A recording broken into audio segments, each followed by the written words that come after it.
Happy Friday, Brian Manning here with the weekly update. Let's get right to it. So, first off, I was actually yet to send out any kind of video in regards to Fall Fiesta, and I just have to thank everybody for participating in this event. We had just an incredible turnout. It was just a blockbuster event. I just feel like it was the party of the year for 2019, and it was phenomenal. So, thank you so much for everyone that came out, and just really good to see you. Second Thursday in November. Just can't wait to do it again next year.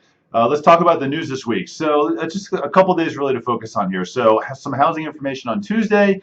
So we get a lot of builder and new construction information. So first we get housing starts.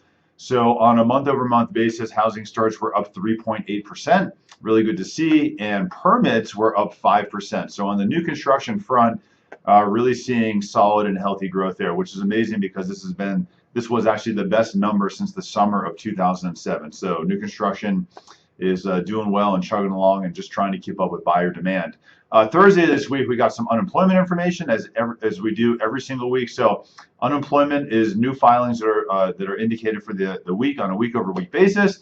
And unemployment filings were up 10,000 this week. So that's 10,000 more people filing for unemployment claims than they did last week. And that's 2 weeks in a row where we've seen an increase in unemployment. The reason why this is important is because from 1950 through now, 100% of the time has been completely accurate that as you start to see a spike in unemployment, that means that the U.S. economy is going to go into a recession. And just because we have this week with an increase of unemployment and last week with an increase of unemployment, that doesn't mean that these 2 weeks are the spike they're going to push us into recession. But certainly the indicators for us to really look at and pay close attention to, because typically what happens is you see the economy kind of slow down, then you see companies stop hiring, right? So they just kind of hold still. And then you see companies start to lay off, and that's when you start to see an increase in the unemployment rate. So we need to watch this really closely because, again, 100% accurate since 1950 that every time the unemployment rate spikes, U.S. economy goes into recession. So not really necessarily horrible. Many times recessions are real estate friendly, especially because you start to see mortgage rates go down. So we'll have to keep an eye on that. Also got existing home sales. Existing home sales for the month of October were up 1.9%, which is really amazing. Because that's coming off a 17-month high that we had in the month of September. So really solid existing home sale numbers.